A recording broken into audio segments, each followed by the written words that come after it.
안녕하세요. 팍스 밀키트에 오신 여러분 모두들 환영합니다. 저는 팍스 밀키트의 메인 셰프 아나운서 허가은입니다. 손질된 식재료와 알맞은 양의 양념으로 쉽고 간단하게 요리를 할 수 있게 도와주는 밀키트처럼 저희 방송 끝까지 따라오시기만 한다면 쉽고 간단하게 오늘의 투자 전략 얻어가실 수 있습니다. 방송 종료하기 전에 오늘의 핵심 메인 재료로 채워 담은 팍스 밀키트 공개해 드릴 테니까요. 끝까지 시청해 주시기 바랍니다. 자, 오늘도 한 주가 새롭게 밝았습니다. 월요일과 화요일에 함께하는 최진욱 전문가님과 함께할 예정입니다. 잠시 후에 전문가님과 함께하는 종목 상담 시간 마련돼 있으니까요. 샵 3989번으로 문자 메시지 남겨주시면 종목 상담 도와드리겠습니다. 상담받고 싶으신 종목명, 매수가, 그리고 비중 함께 문자로 남겨주시면 됩니다. 자, 그럼 지난주 금요일 국내 시장 장바구니부터 리뷰해 보겠습니다. 9월 FOMC 회의 결과는 발표됐지만 우리 시장 여전히 혼란에 빠져 있는 것 같습니다. 양시장 전형적인 전강 후약의 그래프를 그리면서 약세로 마쳤습니다. 특히 코스피는 외국인과 기관의 매도 물량이 쏟아지면서 종가 기준으로 올해 연저점을 기록했습니다. 달러는 여전히 강세였는데요. 원달러 환율 이날도 장중에 1,411원까지 올라갔었고 종가는 1,409원이었습니다. 지수 보시면 코스피는 1.81% 빠지면서 42포인트 넘게 내렸습니다. 2,290포인트로 마치면서 2,300선 아래에서 종가 형성했고요. 코스닥은 3% 가까이 떨어졌습니다. 730선이 깨지면서 729.36으로 마쳤습니다. 수급 상황은 양시장 3거래일 연속 동일합니다. 유가증권 시장에서 여전히 외국인과 기관은 팔고 있고 개인은 4천억 원 넘게 담으면서 저가 매수 중입니다. 외국인은 8거래일 연속 물량을 내놓으면서 킹달러 현상 속에 자금이 계속해서 빠져나가고 있습니다. 코스닥 시장에서는 외국인만 3천억 원 넘는 매도 우위를 보였고 기관이 5거래일 연속 사들이면서 그나마 지수를 받쳐주고 있습니다. 움직임 컸던 업종 살펴보겠습니다. 유가증권 시장에서는 경기 방어주들이 빨간불 켰습니다. SK텔레콤, KT, LGU+, 3대 통신사가 모두 상승 마감하면서 통신업종이 가장 많이 올랐고요. 보험 섹터도 1%대 강세로 마쳤는데 하나생명이 4% 넘는 상승 탄력을 받았습니다. 그리고 중소형 철강주들의 오름세 속에 철강금속 업종 강보합권에서 마쳤습니다. 특히 문배철강이 이날 상한가를 기록했는데요. 포스코 포항제철소는 태풍으로 인한 피해 복구가 늦어지면서 생산 차질이 우려되고 있고 현대제철이 이 와중에 노조가 파업에 들어갈 것이라는 보도가 나왔습니다. 코스닥 시장에서는 상승했던 업종은 없었습니다. 넘어가서 코스피 하락률 높은 업종 보시겠습니다. 운수창고 섹터가 4% 넘게 많이 내렸는데요. 환율이 오르면서 항공주들 대부분이 하락 마감했습니다. 이어서 의료정밀 섹터에서도 모든 종목이 약세로 마치면서 업종이 3%대 하락률 기록했습니다. 또 화장품 관련주와 정유주들이 대부분 내림세를 보이면서 화학업종도 3.7% 빠졌습니다. 코스닥의 모든 업종 하락 마감한 가운데 일반 전기전자 업종이 5% 넘게 떨어졌습니다. 아비코전자가 15%, 그리고 에브리복과 TLB 10%대 급락했습니다. IT 부품 섹터는 4.5% 빠졌는데 EV 첨단 소재가 이날 상한가를 기록했지만 ST큐브는 15%가량 떨어졌습니다. 그리고 음식료 담배 업종과 종이목재 섹터도 대부분의 종목 하락세 속에 4.51% 하락 마감했습니다. 넘어가서 장 마감 후에 크게 움직였던 간식 밀키트 시간의 특징주 알아보겠습니다. 첫 번째 시간의 특징주는 바로 셀피 글로벌입니다.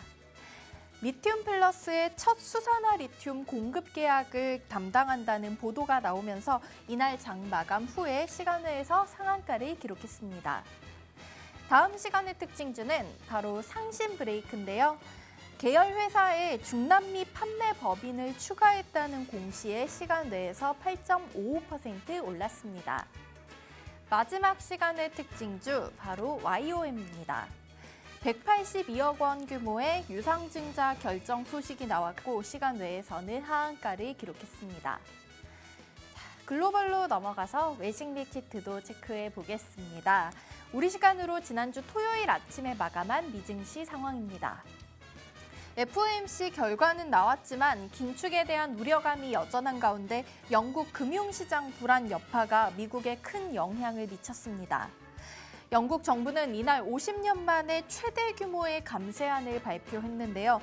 그러면서 파운드화 가치는 달러화에 대해 1985년 이후로 최저치를 기록했습니다. 이날 국제유가는 달러 강세와 경기 침체에 대한 우려로 배럴당 5% 이상 하락하면서 에너지 관련주에 큰 타격을 줬습니다. 다우산업지수는 1.62% 빠진 29,590선에서 마치면서 2020년 11월 이후로 최저치를 경신했습니다. 그리고 나스닥은 1.8%, S&P 500 1.72% 떨어지면서 지난 6월에 기록했었던 올해 최저치에 다가가는 모습을 보였고요. 미증시 4거래일 연속 하락세를 이어갔습니다. 자, 다음은 밤사이 글로벌 이슈를 확인해보는 야식 밀키트 추천 랭킹 탑3 시간입니다. 자, 먼저 이제 일주일 만에 다시 만나 뵙게 된 최진욱 전문가님과 인사 나눠보겠습니다. 전문가님 한 주 잘 보내셨나요? 네, 안녕하세요. 네, 뭐 주말간에 이제 뭐 시장도 좀 보고 그러느라고 이제 뭐 항상 뭐 똑같이 보내긴 했는데 지금 뭐 시장이 계속 갈수록 더 이제 개인 투자자분들이 투자하기가 더 힘든 그런 상황이 오고 있습니다. 다만 지금 이제 미국에서 이제 개인 투자자들이 좀 심리 지표를 우리가 좀 확인할 수 있는 이제 볼 마켓이라든지 이제 볼 스프레드죠. 그리고 이제 베어 스프레드 이 두 개의 스프레드를 우리가 좀 비교를 했을 때는 대부분 거의 최저점에 갱신을 했을 때는 지수가 다시 쇼커버링이 들어온다거나 아니면 좀 저가 매수세 심리가 좀 굉장히 강하게 들어오는 경향들이 있었습니다. 지금 이제 볼베어 마켓 같은 경우가 거의 최저점을 달하고 있는 상황이다 보니까 지금 상황에 있어서는 오히려 이제 외도 포지션을 잡고 나간다기보다는 오히려 항상 말씀드리는 대로 기업의 안정성 그리고 실적성 이런 부분들이 좀 가시화가 될 수 있는 기업들을 좀 발굴하고 좀 타점을 잡는 데 있어서 여러분들의 좀 투자의 길잡이가 좀 되드리도록 하겠습니다. 네, 지난주 우리 시장과 이제 또 미국 증시도 많이 빠진 상황인데요. 이런 상황 속에서도 최진욱 전문가님께서 알려주시는 우리 팍스 밀키트 재료에 주목을 해보신다면 이 와중에도 수익 보실 수 있을 것 같습니다. 최진욱 전문가님과 함께하는 종목 상담 시간 잠시 후에 마련돼 있으니까요. 샵 3989번 문자 메시지 많이 남겨주시면 잠시 후에 종목 상담 도와드리도록 하겠습니다. 그럼 오늘의 야식 밀키트 추천 랭킹 3위부터 바로 보겠습니다. 3위는 올해 전기차 판매량이 사상 최대일 것으로 총 완성차 판매 중 13%를 예상한다는 보도가 나왔습니다. 올해 전 세계에서 전기차 판매량이 역사상 최대치를 경신하면서 전체 완성차 시장에서의 비중이 13%까지 늘어날 것이라고 국제에너지기구 IEA가 전망했습니다.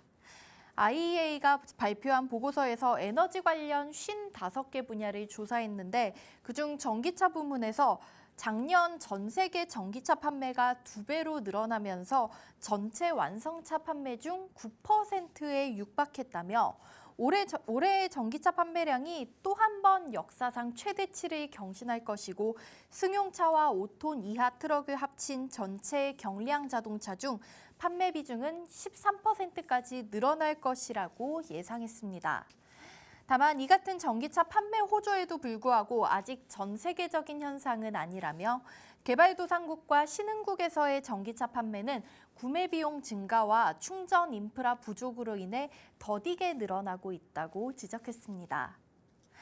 전기차 시장에 대한 긍정적인 전망이 보도됐습니다. 실제로 계속해서 이어지는 하락장 속에서도 자동차 부품, 폐배터리, 2차 전지 관련주들은 잘 버티고 있는 것처럼 보이는데요. 관련 섹터의 전망과 또 전문가님께서 짚어주시는 눈여겨볼 만한 종목들 한번 들어보겠습니다. 네, 일단 이제 앞전에서도 제가 항상 말씀을 드렸다시피 이 기술주들이 좀 중심적으로 이제 매수세가 좀 많이 유발이 돼야만이 시장도 이제 전체적으로 좀 호황기에 들어설 수가 있다라고 우리가 좀 볼 수가 있는데, 다만 지금 전체적인 맥락으로 볼 때는 지금 이제 우리 시장 같은 경우는 좀 침체기에 좀 접어든 상황이죠. 결국엔 지금 역실적 장세까지 지금 가고 있는 상황, 역금융 장세는 현재도 진행이 되고 있는 상황이고, 그 다음 우리가 또 남은 것은 좀 역실적 장세가 남아 있는데, 이런 장세에서 오히려 좀 테마성을 띠고 있는 종목들이 단기적으로 좀 많이 치고 움직이고 할 수는 있습니다. 다만 앞전에서 항상 말씀을 드렸다시피 지금 현 시점에 있어서 오히려 우리가 중장기적으로 후년을 좀 바라봤을 때, 그때 당시 이제 기술주들 중심으로 우리가 저가 잡을 수 있는 구간에서 잡지를 못하고 오히려 좀 단기 테마성을 띠고 있는 종목들에만 트레이딩 관점으로만 쭉 지켜보고 있다가 그 이후에 가서 좀 후회하는 경향들이 굉장히 좀 심합니다. 결국엔 지금 같은 시대에서도 오히려 지금 성장하는 기업들은 수두룩하게 굉장히 많습니다. 그중에서 이제 전기차 같은 경우 지금 시장이 굉장히 가파르게 상승을 하고 있죠. 그런데 이제 인프라, 즉 충전소 인프라 투자 자체가 아직까지는 확실하게 되어 있지 않다 보니까 좀 더딘 모습인데, 결국에는 통상적으로 우리가 봤을 땐 충전소는 지속적으로 인프라 투자가 이루어질 수밖에 없는 상황입니다. 최근에 현대 같은 경우도 앞전에 수소트럭 관련해가지고 사업을 포기를 했었던 경향들이 있었죠. 그때 당시에 이제 매출, 그러니까 즉 현대차에 도움이 되지 않을 거다라고 생각을 해서 현대그룹에서 수소에 관련된 차량이라든지 수소트럭들의 부분에 있어 좀 개발을 중단을 하고 전기차 쪽에 조금 더 치중을 집중을 한 상황이었는데, 최근 들어서 이제 수소의 인프라 관련해가지고 계획이 나오고 있고, 그리고 바이든 정부에서도 지금 인프라 감축법 관련해가지고 지금 법안이 또 나온 상황이다 보니까 수소 쪽에도 다시금 지금 개발이 다시 들어간 상황이고, 수소 트럭을 지금 이번에 또 납품을 하기 시작을 했죠. 결국에는 이제는 우리가 에너지 관련돼 있는 모습들에 꾸준하게 신재생으로 가고 있고, 거기에 있어서 차량 또한 에너지 관련으로 해서 쭉 가고 있다. 그렇다는 것은 오히려 이제 전기차나 수소차 관련해서는 오히려 지금 현 시점에서 우리가 저가 매수를 할 수 있는 기회이다라고 좀 생각을 하시면 되고, 제가 앞서 말씀드린 대로 이제 2차 전지 관련해서는 뭐 첨보 쪽은 조금 유망하게 보시면 될 것 같고요. 그리고 이제 코스모 화학 같은 경우가 이제 굉장히 좀 치고 갈 수 있는 경향들을 좀 캐파를 좀 가지고 있습니다. 그렇기 때문에 그 두 종목을 좀 유심히 보시면 될 것 같고, 배터리 관련해서는 뭐 LG 에너지 솔루션이 있고, 그리고 삼성 SDI 이 정도로 조금 대형주 위주로 조금 봐주시면은 좋을 것 같은데, 결국에는 우리 시장에 있어가지고 오히려 앞으로 우리가 유망하게 투자를 할 수 있는 업종으로 좀 뽑자고 하면은 오히려 좀 자동차나 부품주들, 그리고 이제 반도체 기술주들이 좀 전반적으로 될 거라고 보고 있습니다. 네, 최진욱 전문가님께서 우리 자동차, 부품주들 그리고 반도체 이런 종목 섹터군들 눈여겨보시면 좋을 것 같다고 말씀해 주셨고요. 관련해서 이제 종목으로도 첨보, 코스모화학 그리고 대형주들 LG에너지솔루션, 삼성 SDI 이런 종목들 눈여겨보신다면 좋을 것 같다고 의견 주셨습니다. 자, 다음으로 야식 밀키트 추천 랭킹 2위도 확인해 보겠습니다. 2위는 일본의 24년 만의 외환 개입으로 미국의 국채 시장은 패닉으로 국채 수익률이 급등했다는 소식입니다. 전 세계 각국이 미국을 따라 금리를 큰 폭으로 올리고 일본이 엔화 가치 절하를 막으려고 외환 시장에 개입하면서 미국 국채 금리가 장 단기물 관계없이 일제히 급등했습니다. 연준의 금리 인상 때 오히려 하락했던 10년물과 30년물 국채 수익률의 갑작스런 반등에 대해서는 일본 은행의 외환시장 개입이 미국 국채 매도를 불러일으킨 것으로 추정됩니다. 일본은행은 세계 각국의 금리 인상 러시에도 불구하고 기준금리를 마이너스 0.1% 수준으로 유지했는데요. 엔화가 속절없이 떨어지자 1998년 이후 24년 만에 처음으로 외환시장에 개입해 달러를 팔고 엔화를 사들였습니다. 그러자 투자자들 사이에서는 일본은행이 엔화를 사들이기 위한 달러 현금을 마련하기 위해 미국 국채를 매도할 수 있다는 우려가 제기됐고, 이에 따라 미국 국채 매도에 나선 것으로 보입니다. 자, 오는 10월부터 일본이 관광객 무비자 입국을 허용했고 엔화 약세가 이어지고 있어서 일본 여행 계획하시는 분들 제 주변에도 굉장히 많아지고 있던데요. 하지만 일본 정부는 엔화 가치 더 이상 하락을 막기 위해서 매수 개입에 나섰다는 소식입니다. 전 세계적으로 대부분 원화 약세가 이어지고 있는데 일본의 엔화 이야기 그리고 미국 금리와의 연관성도 저희 최진욱 전문가님께 들어보겠습니다. 일단 이제 엔화가 단기간에 좀 급락한 배경에 있어서는 이제 에너지 이 관련이겠죠. 에너지 관련해가지고 오히려 지금 엔화 관련해가지고 지금 급락을 했다라고 지금 배경을 보시면 되는데 결국에 이제 그로 인해서 좀 무역 수지가 조금 약화가 되면서 엔화까지 같이 좀 덩달아서 급락을 단기적으로 좀 보여준 겁니다. 다만 우리가 이제 전체적인 맥락으로 볼 때는 결국에는 일본과 미국 간의 통화 정책이 좀 차별화가 되면서 금리 상승 기조가 좀 불붙듯이 나오고 있다 보니까 그로 인해서 좀 엔화가 좀 약세를 보여주고 있는데 우리가 이제 생각을 해볼 때 미국만이 지금 금리를 지속적으로 긴축으로 올리고 있는 것은 아니죠. 그 앞전에도 이미 여러 나라에서도 지금 금리를 지금 지속적으로 올리고 있는 상황입니다. 그러니까 전 세계적으로 지금 금리를 올리고 있는 상황이다 보면은 오히려 이제 우리가 원화 가치를 할 수 있는 이제 돈 가치를 할 수 있는 그 값어치들은 현저히 떨어질 수밖에 없는 상황입니다.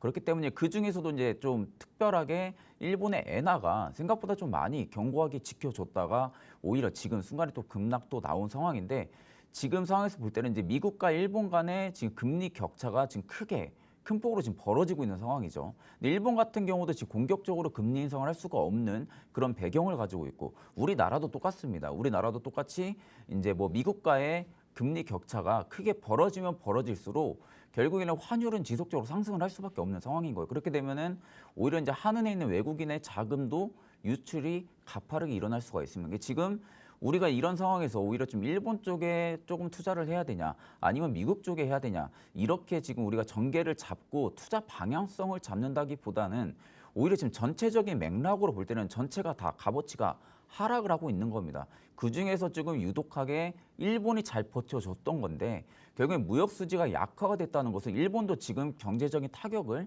받고 있다는 거거든요. 그렇기 때문에 엔화가 지금 떨어지는 거고 그럼 지금 상황에서 엔화가 이제 더 이상 안 떨어질 거다라고 보기도 전망치 보기도 좀 불가피한 상황인 겁니다. 결국엔 지금 상황에서 어떻게든 금리가 지금 5%대권까지 확인이 된 상황이죠. 정점까지 우리가 지금 확인을 한 상황에서 오히려 연준이 앞으로의 조금 매파적이냐 아니면 좀 비둘기파적이냐 이런 부분들에 있어서 발언을 통해서 전 세계적으로 국가들도 값어치가 상승을 하거나 하락을 하거나 이런 기조에 있다고 볼 수가 있기 때문에 오히려 지금 한 곳만 바라보고 좀 투자를 하기에는 리스크가 좀 크다라고 지금 생각을 하고 있습니다. 네, 우리 최진욱 전문가님께서 일단은 좀 전체적인 시장의 흐름을 읽어야 하고 한 곳에 이렇게 몰아서 투자하는 것은 위험할 것 같다고 제 의견을 제시해 주셨습니다. 자, 마지막으로 야식 밀키트 추천 랭킹 오늘의 1위까지 확인해 보겠습니다. 1위는 영국의 대규모 감세 발표에 시장이 출렁이며 파운드화가 급락했다는 소식입니다. 영국 정부가 발표한 대규모 감세 정책으로 금융시장이 출렁이고 있습니다. 영국 정부는 경제 성장을 촉진하겠다며 소득세와 한국의 주택취득세에 해당하는 인지세를 인하하겠다고 밝혔습니다. 이러한 내용을 담은 미니 예산안을 발표하면서 추가 세수 확보 방안은 밝히지 않았습니다. 이번 감세안은 1972년 이후 가장 큰 감세 정책이라는 평가가 나왔고 발표 이후 달러 대비 파운드화 가치는 급락하면서 37년 만에 최저치를 기록했습니다. 이 감세안 발표로 영국의 국채 수익률은 폭등했고 파운드가 사상 처음으로 달러와 가치가 같은 수준으로 하락할 가능성이 매우 높다는 예상이 나오고 있습니다. 결국 달러화 강세가 더욱 심해지고 있는 건데요. 우리 시장과 연관해서 환율 얘기 들어보겠습니다. 지난주 금요일에도 장중에 1,411원까지 올랐었는데 전문가님 원달러 환율 언제까지 그리고 어디까지 올라갈까요? 일단 이제 환율 부분은 제가 1,400원 이상까지 좀 바라봐야 된다고 1,400원 문턱까지 바라봐야 된다고 앞전에서도 지속적으로 말씀을 드렸어요. 지금 상황에서는 환율이 내려간다라고 우리가 희망을 갖고 보기보다는 오히려 지금 전체적으로 위의 폭까지 크게 열어두고 지금 단기간에는 환율이 내려갈 확률은 굉장히 희박하기 때문에 1,400원 문턱 그리고 1,400원 이상까지 좀 바라보다라고 얘기를 했었는데 결국에 우리가 지금 금리 때문에 그런 겁니다. 금리가 지금 강하게 긴축이 나오다 보니까 결국 이제 달러가 강세, 지금 강달러 현상이 지속적으로 나오고 있는 상황이죠. 그러니까 결국엔 금리가 전체적으로 오르게 되면은 국가 간의 펀더멘탈을 지킬 수 있는 국가가 굉장히 유리한 겁니다. 지금 상황에서는. 근데 그 중에서 펀더멘탈을 그러면 가장 유리한 나라가 어디냐? 미국입니다.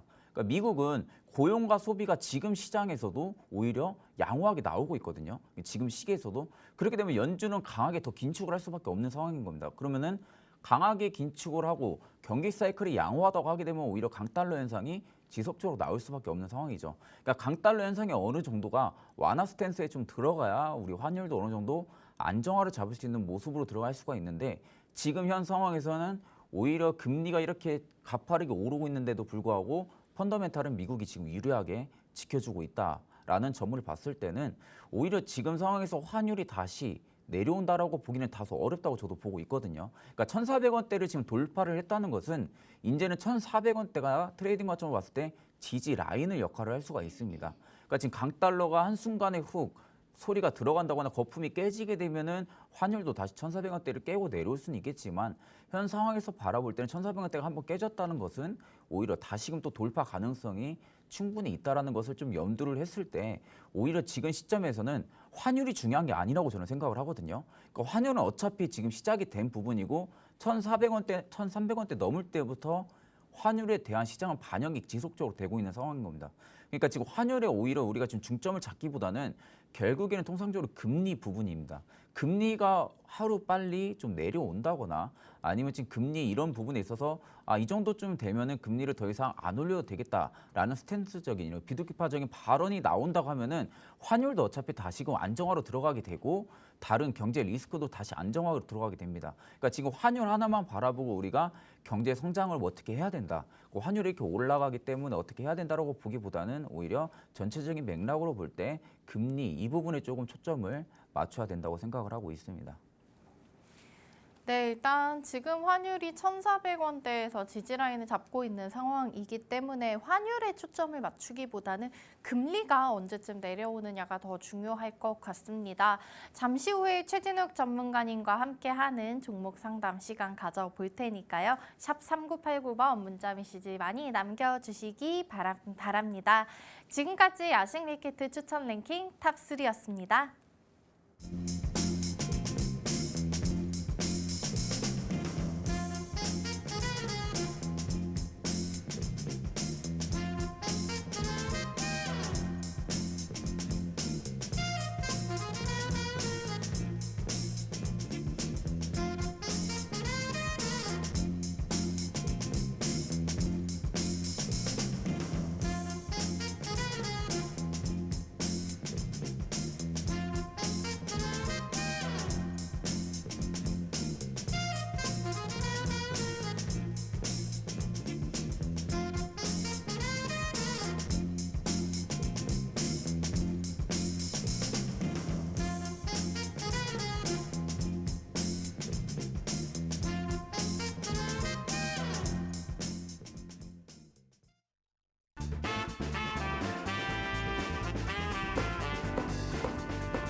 네, 여러분 주말 잘 보내셨나요? 또다시 한 주의 시작이 밝았습니다. 좋은 소식을 조금 전해드리고 싶은데 일단은 미장은 지난주 금요일 마지막 거래일에도 많이 빠지는 모습을 보여줬고요. 저희 오늘 함께할 최진욱 전문가님께서 이전에도 말씀해 주신 적 있지만 코스피와 다우지수가 같이 갈 것이다라고 했는데 실제로 저희 금요일에 코스피가 연저점을 찍고 다우지수도 그 다음 날 아침에 바로 연저점을 찍는 모습을 보여줬습니다.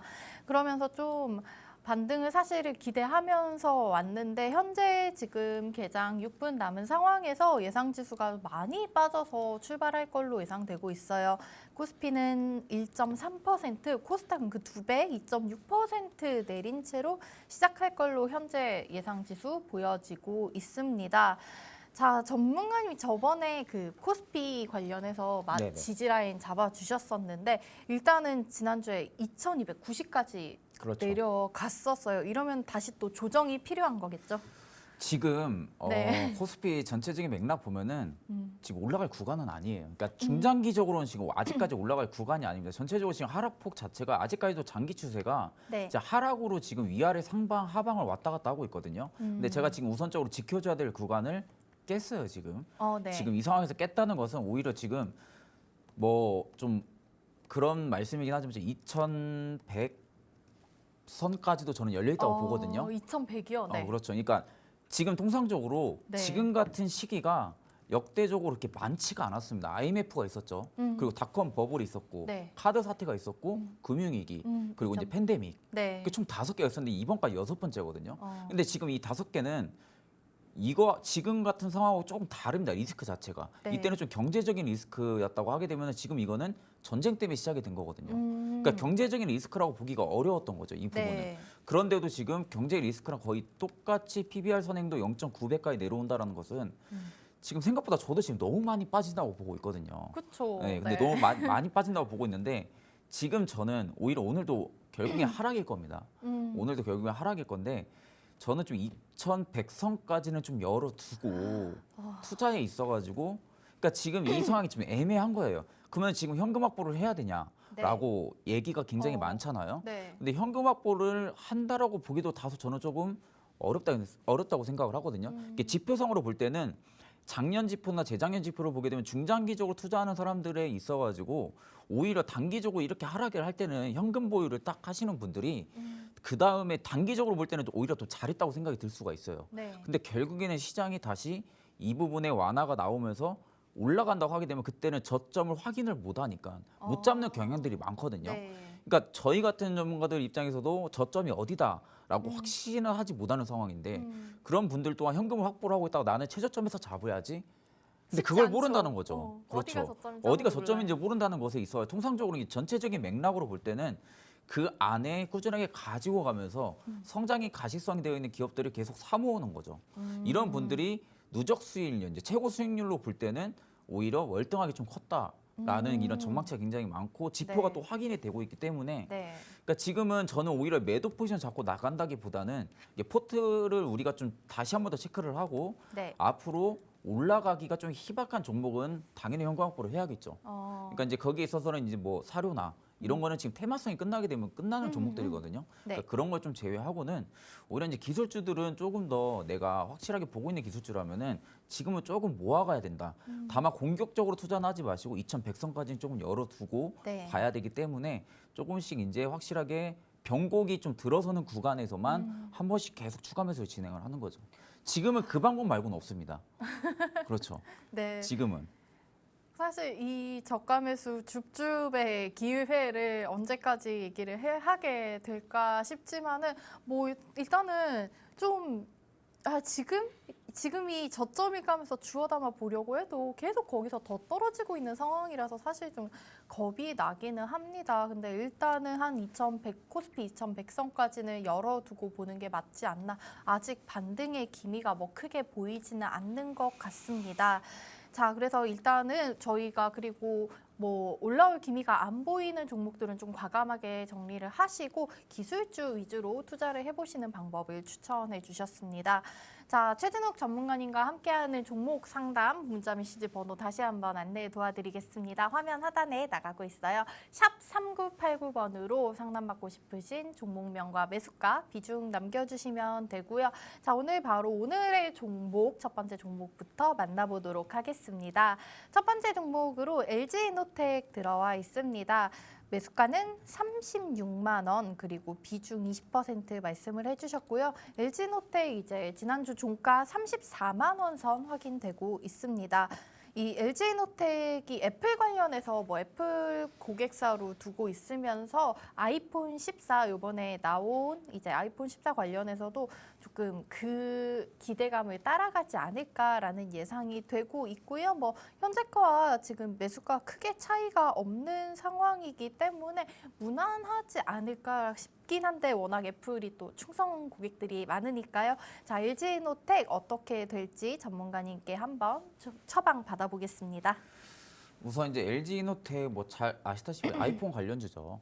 네, 네. 이제 아이폰 관련된 아이폰 이제 애플 측의 좀 최대 좀 주요 공급사라고 좀 우리가 알고 있는데, 그러니까 지금 이제 아이폰 새로 나오는 게 지금 14인가요? 14. 네. 그렇죠, 14. 14. 네. 근데 14도 인기가 좀 있었는데 지금 14 프로 인기가 굉장히 중국에서 굉장히 인기가 엄청 몰이를 프로, 하고 있다 하더라고요. 네. 네, 14 프로가. 네. 그러니까 지금 이제 공장이 지금 14에 대한 그 생산 라인을 네. 지금 가동을 중단을 하고 프로 쪽으로 지금 생산 라인을 옮기려고까지 하고 있더라고요. 오. 그러니까 지금 상황에서 볼 땐 프로에 대한 수요가 폭발적으로 증가를 할 거다라는 네. 것을 애플 측에서도 지금 뭐 예고를 하고 있는 상황인데, 우리가 여기서 좀 생각을 해야 될 건 뭐냐면 그러니까 갤럭시랑 애플이랑은 확연히 다릅니다. 그러니까 이제 삼성 같은 경우 제가 앞전에서도 한번 말씀을 드렸다시피 핸드폰 산업도 하지만 반도체도 하고 여러 가지를 하고 있죠. 맞아요. 근데 애플 같은 경우는 스마트폰만. 그렇죠. 스마트폰 딱 하나만 고집을 가지고 지금 하고 있거든요. 네. 그러니까 이제 애플을 쓰는 유저분들은 디자인, 그렇죠. 맞아요. 디자인이 감성이 좀 있어요. 압도적으로 그 감성이 있다고 하잖아요. 그러니까 핸드폰 카메라를 찍을 때도 갤럭시는 약간 뭐 인위적이다라는 말이 있고, 아이폰 감성이 있습니다. 아이폰도 또 아이폰만의 감성이 있다고 저는 솔직히 잘 모르겠는데 네. 그 아이폰 쓰시는 유저분들은 그 감성이 있다. 네. 그래서 갤럭시 못 쓴다. 사실 저도 이제 아이폰 유저인데 네네. 이렇게 되면 뭐 워치, 뭐 노트북, 이어폰 이런 거 다 맞추거든요. 그렇죠. 그런다 하더라고요. 전 솔직히 이해 못합니다. 저는 솔직히 그러세요? 이해를 못 네. 하는데 제가 아이폰 6S를 썼다가 음. 갤럭시 다시 왔거든요. 네. 저는 도저히 못 쓰겠더라고요. 어, 그러니까 이게 네. 사람마다 그게 딱 있는 거예요. 서로 존중하는 그렇죠. 걸로. 근데 애플은 그걸 지금 밀고 가는 겁니다. 근데 거기에 있어서 LG 이노텍이 네. 지금 최대 공급사인데 지금 매출 보면 매출도 그렇게 좀 줄기는 했지만 이번 2분기 때 줄기는 했는데 그렇게 많이 줄지도 않아서 한 2천억 정도 줄었네요. 2천억 정도 줄었는데 네. 영업이익도 지금 원래 지금 같은 상황에서 경제 리스크 타격을 받는다면 거의 반토막이 나야 되거든요. 반토막이 나야 되는데 뭐 앞전에 1분기 대비하면 2천억 정도의 매출액이 좀 줄었고 그에 네. 비하면 오히려 지금 견고하게 지켜주고 있다라는 것을 우리가 볼 수가 있고 PER도 생각보다 높지가 않아요.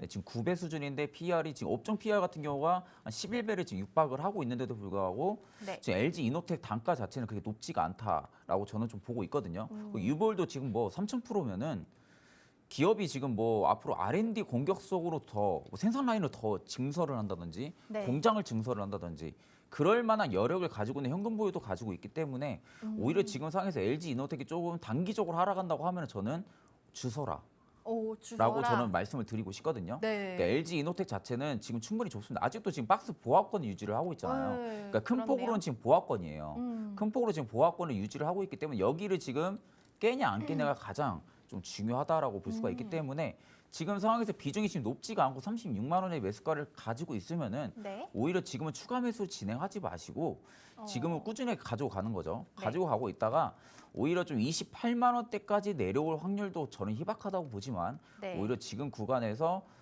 좀 하게 된다고 하면 32만 원대죠. 32만 원대까지 눌러주면은 한번 비중을 2차 분할 매수로 들어가는 겁니다. 그러니까 20%니까 10%만 들어가는 거죠. 그럼 30%가 쭉 채워지고 또다시 만약에 눌리게 된다 하면 제가 앞서 말씀드린 대로 28만 원대에서 마지막 10%가 들어가 총 40% 비중을 들고 가는 거죠. 네. 그게 아니라면 오히려 지금은 쭉 들고 가다가 저는 38만 원대 이상까지 조금 바라보면서 비중을 조금씩 줄여가면서 네. 수익을 좀 챙기시는 게 맞다라고 지금 생각을 하고 있습니다.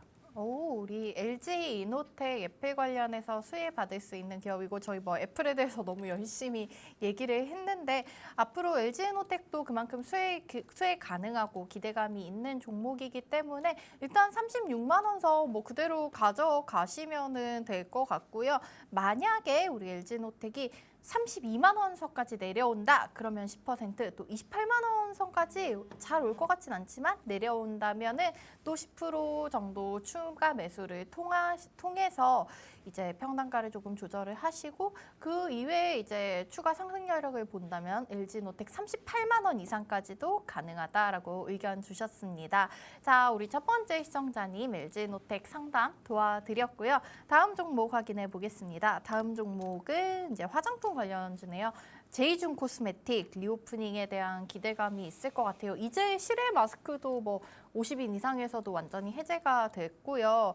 그렇기 때문에 또다시 리오프닝에 대한 기대감이 있을 것 같은데 제이준 코스메틱 1,200원을 매수하셨고 비중은 10%라고 말씀해 주셨습니다.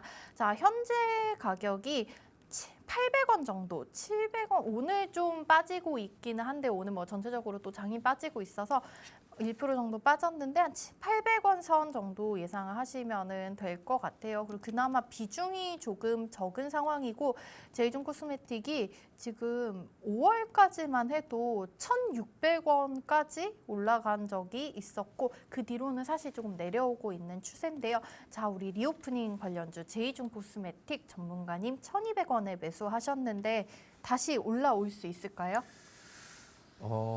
가장 좀 화장품주들이 네. 제일 좀 어려운 것 같아요. 그러니까 제이준이 상장하고 나서 최고점 찍었던 게 16,000원이거든요. 그래요? 16,000원을 했던 종목입니다. 네. 16,800원대 했던 종목인데 지금 뭐 700원대죠. 네, 지금 700원대까지 좀 내려왔다. 네. 그러니까 결국에는 지금 6% 매출이 이렇게 좋은 기업도 아니거든요. 근데 제이준 코스메틱이 마스크 쪽으로도 좀 유명하고 그런데 네. 그러니까 지금 우리가 좀 바라봐야 될 건 리오프닝 시대로 좀 접어들면서 네. 지금 마스크가 50인 이상도 지금 해제가 되는 거죠. 네. 해제가 된다 하면은 이제 통상적으로 여성분들이 이렇게 마스크 쓰게 되면 아랫부분을 화장을 안 하시는 분들도 있다 하더라고요. 네. 그러니까 위에만 이렇게 좀 하고 네. 아래는 안 하시는 분들이 많다고 하는데 제이준에서 지금 립스틱도 있는 걸로 알고 있거든요. 네. 제이준 쪽이. 근데 그런 부분을 볼 때는 오히려 마스크를 지금 해제를 해야 된다고 하게 되면은 아래쪽에 대한 이제 뭐 색조 화장이죠. 색조 화장에 대한 수요는 증가할 수는 있어요. 네. 그런데 제이준이 그 색조 화장에 있어서 반영이 얼마나 되냐라는 게 중요한 건데 제이준이 반영이 그렇게 크게 되지는 않을 겁니다. 마스크 쪽으로 워낙 좀 유명한 기업이다 보니까 네. 마스크 팩이나 그러니까 이런 쪽으로 좀 유명한 기업이어서 오히려 지금 리오프닝 쪽으로 접어들게 되면은 네. 그 전에도 앞서 대장주 역할을 좀 몇 번 했었거든요. 그러니까 그런 부분들이 있어가지고 심리 유발을 시켜서 가격이 좀 매수가 좀 들어올 수는 있습니다. 그런데 지금 중장기적으로 볼 때는 저는 제이준이 그렇게 좋은 기업이다라고 생각을 안 하거든요. 네. 그러니까 영업이익도 보게 되면 21년부터 지금 계속 적자예요. 오. 그러니까 지금 흑자로 전환을 하지를 못하고 있는 상황입니다. 네. 흑자로 전환을 못하고 지금 19년부터 해가지고 20년도 그리고 21년, 22년 다 적자거든요. 4년 적자면요. 좀 심한데요. 관리 종목으로 또 편입이 될 수가 있어요. 네. 4년 적자면. 네. 그러니까 지금 적자폭이 이번에도 못 나오게 되면은 지금 관리 종목으로 되게 되고 관리 종목 되게 되면은 이제 또 상패까지도 우리가 좀 우려를 해야 될 부분이다 보니까 네. 그 부분을 꼭 염두를 해야 되고 유보율이 좀 높지가 그러니까 지금 20년도 때 유보율이 200% 가까이 돼서 200%도 높은 건 아니거든요. 네. 그러니까 200% 높은 건 아닌데 21년 12월 들어서 갑작스럽게 61%까지 좀 내려왔거든요. 그러니까 지금 기업이 이 현금을 가지고 또 어떤 걸 했다는 거죠, 지금. 네. 했다는 거죠. 100%가 안 된다는 것은 기업이 적자가 지금 지속적으로 이렇게 나오고 있는데 유보율이 높지가 않다. 그러면은 할 수 있는 건 뭐죠? 불안한데요. 유상증자죠. 네. 유상증자, 그것도 유상증자를 제3자 배정으로 안 하죠. 기업이 인기가 없다 보니까. 네. 그럼 주주 배정으로 유상증자를 할 네. 수밖에 없습니다. 그렇게 해서 기업이 자금을 충당을 해야 되기 때문에 그러니까 그런 부분들을 우리가 전체적으로 맥락으로 봤을 때 네. 염두를 하고 제이준은 좀 봐야 돼요. 근데 지금 매수가를 얼마죠, 매수가가? 매수가 1,200원 말씀해 주셨어요. 1,200. 저는 솔직히 수익까지를 좀 바라보기는 좀 애매하다라고 지금 저는 좀 보고 있거든요. 네. 그러니까 지금 오히려 지금 저점도 확실하게 잡혔다고 저는 안 보이거든요. 더 내려갈 수도 있다. 저는 또 네. 더 내려갈 수도 있다라고 지금 시기에서는 국정에서 볼 때는 국면에서 볼 때는 오히려 더 내려갈 수도 있다. 네. 근데 다만 750원대는 무조건 지켜줘야 됩니다, 제이준이. 750원. 네, 750원 안 지켜주게 되면은 네. 한 차례 더 신저가를 갱신을 할 수가 있어요. 어, 근데 지금 만약에 쉽지 750원대를 지켜준다 하면 지금 비중은 더 이상 늘리는 것은 저는 추천을 드리지 않고요. 비중을 늘리지 않고 오히려 지금 1,000원대, 1,000원대 딱 지폐로 딱 들어오게 되면은 네. 거기서 비중을 좀 줄이셔야 돼요. 네, 1,000원대 들어오게 되면 비중을 네. 좀 줄이신 다음에 나는 그래도 좀 수익을 보고 싶다 네. 하시게 되면 1,400원대까지는 단기적으로 열려 있긴 합니다. 한 차례 좀 터치는 해줄 수는 있어요. 그러니까 거기까지만 좀 열어두고 욕심 내면 안 됩니다, 제이준은. 네. 욕심 내지 말고 오히려 지금은 탈출을 한다라는 것 쪽에 좀 목표를 두시고 750원대 지지라인 잡으시고 1,000원대에서 비중 조금 축소 그리고 목표가를 좀 보게 되면 1,400원대까지만 조금 열어둬라라고 네. 지금 말씀을 드리고 싶습니다. 이제 화장품 관련주들 뭐 얘기를 해주셨지만 저희 제이준 코스메틱도 그렇지만 실제로 제 주변에서도 이제 마스크를 쓰면서 반은 마스크를 벗으면 더 예쁘게 하고 다닐 거다 하는 의견이 맞아요, 있고 맞아요. 반은 안 하니까 이렇게 편하고 피부도 좋아졌는데 맞아, 관심 맞아. 없다는 의견이 있더라고요. 자, 어쨌든 뭐 제이준 코스메틱 일단은 앞으로 좀 기대를 해보기는 쉽지 않을 것 같고요. 저희 시청자님 1,200원에 매수해서 비중 10%인데 그나마 다행인 건 비중이 좀 적다는 점일까요? 일단 750원 선이 깨지면은 그 이후로도 또 저점을 많이 뚫을 수 있기 때문에 위험하고 봤을 때 한 1,000원? 만약에 1,400원 가볍게 터치한다면은 이제 감사하게 생각을 해야 되지 않나. 그리고 이 종목의 이제 상승을 기대하기보다는 탈출에 중점을 두자라고 말씀해 주셨습니다. 자, 종목 하나 더 보고 싶은데 오늘 시간이 지금 시간 관계상 또 아쉽게 여기까지 하고요. 최진욱 전문가님 내일도 저희 만나보실 수 있으니까 내일 이어서 상담 도와드리기로 하겠습니다. 자, 일단은 저희 개장하고 9시 10분 지나고 있는 상황인데요. 지금 지수가 코스피 같은 경우에는 1.5% 빠지면서 2250선 지나고 있습니다. 지난주 금요일 종가는 2290이었고요. 개파락으로 시작을 해서 조금 힘든 모습을 보여주고 있습니다. 그리고 코스닥 같은 경우에는 아까 제가 예상지수 말씀드릴 때 한 2.6%까지도 빠졌는데 지금은 그래도 조금은 극복을 했어요.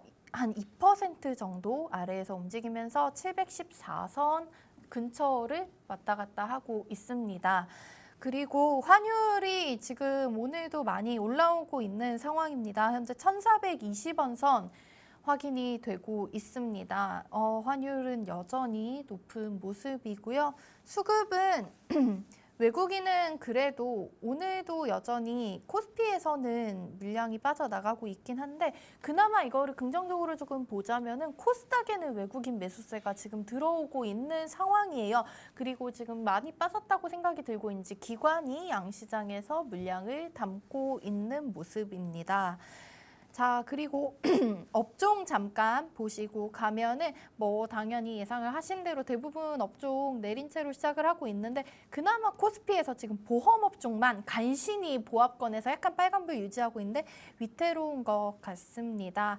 자, 전문가님, 오늘도 뭐 여전히 예상한 대로 시장 많이 빠지고 있는데 오늘은 뭐 기대해 볼 만한 업종 관련 종목 어떤 것들 보고 있을까요? 실시간 종목조회에서는 저희 지금 또 중소형 은행주들 올라오고 있는데 경기 방어적인 성격으로 보면 될까요?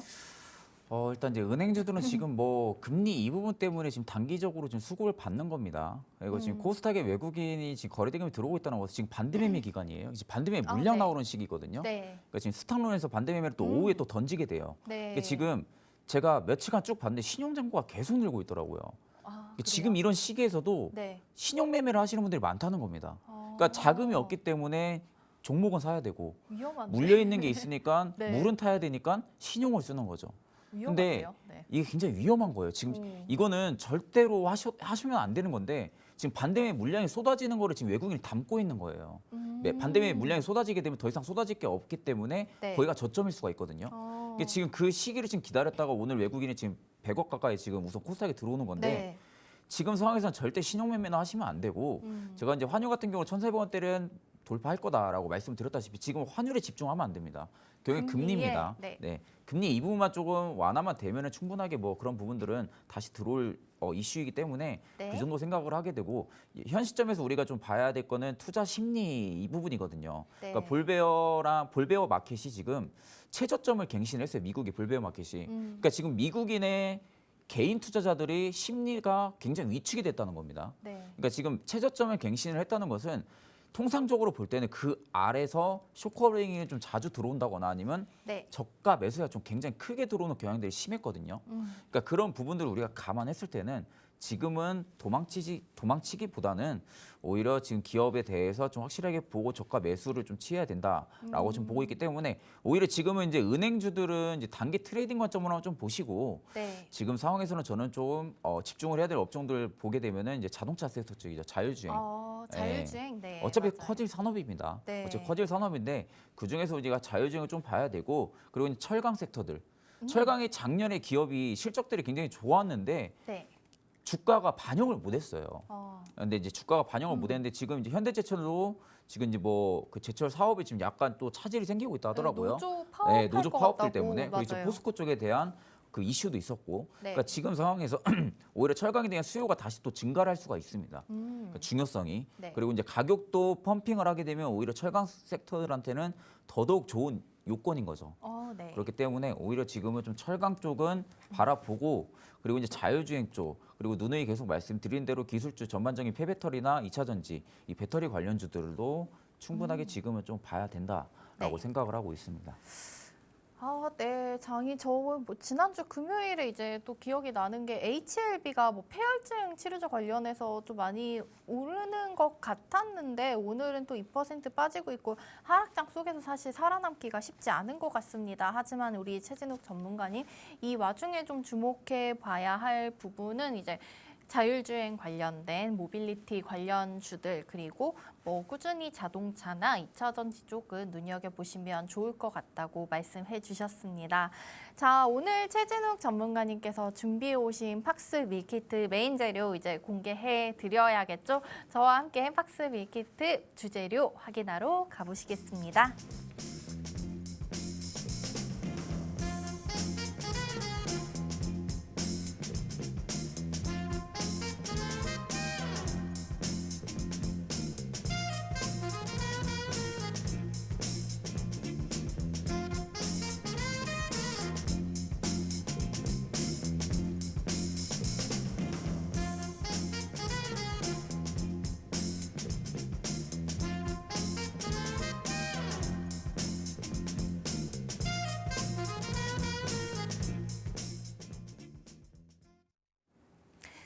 네, 최진욱 전문가님과 함께하는 월요일입니다. 방금 전에 오늘 이런 하락장 속에서도 좀 눈여겨볼 만한 섹터 잠깐 언급해 주셨는데 오늘 팍스 밀키트 주재료 연관해서 생각을 해보면 될까요? 전문가님께서 준비해 주신 팍스 밀키트 오늘의 메인 재료 바로 공개해 주시죠.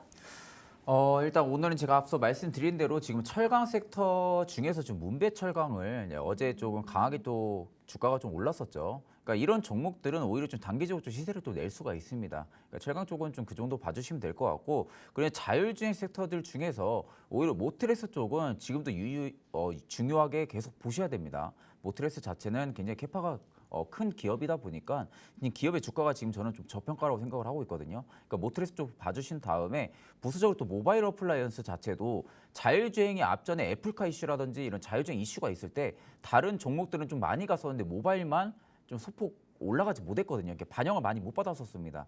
그런데 지금 모바일이 최근 들어 다시 또 이슈가 지금 들어오고 있고 다시 또 저가 매수가 들어오고 있다는 것은 오히려 지금같이 가격에 대한 이제 반영을 안 했던 그런 종목들이 지금 툭툭 저가 매수가 들어올 수가 있습니다. 그렇기 때문에 모바일 어플라이언스는 좀 중요하게 좀 바라보시면은 될 것 같다라고 말씀을 드리고, HLB 쪽에 지금 관심이 굉장히 많을 거라고 생각이 들어요. 최근에 이슈들이 많았기 때문에. 근데 저는 HLB 투자는 적극적으로 추천을 드리지 않습니다. 그러니까 기업이 좋지가 않아요. 기업이 좋지가 않기 때문에 매출도 안 좋고 지금 오히려 이런 기업들은 상패 리스크 안고 갈 수도 있습니다. 그렇기 때문에 HLB 단기적인 이슈에 좀 뛰어들지 마시고 지금도 물량 다 털고 나가고 있습니다. 그러니까 그 부분만 우리가 좀 유념해서 바이오주들은 꼭 바이오 시밀러에 접목되어 있는 종목들 제외하고는 전부 안 보는 게 저는 좀 맞다고 생각을 하고 있기 때문에 그 점만 여러분들 좀 체크를 하신 다음에 투자에 조금 전략을 짜시는 게 오히려 좀 좋다라고 생각을 하고 있습니다.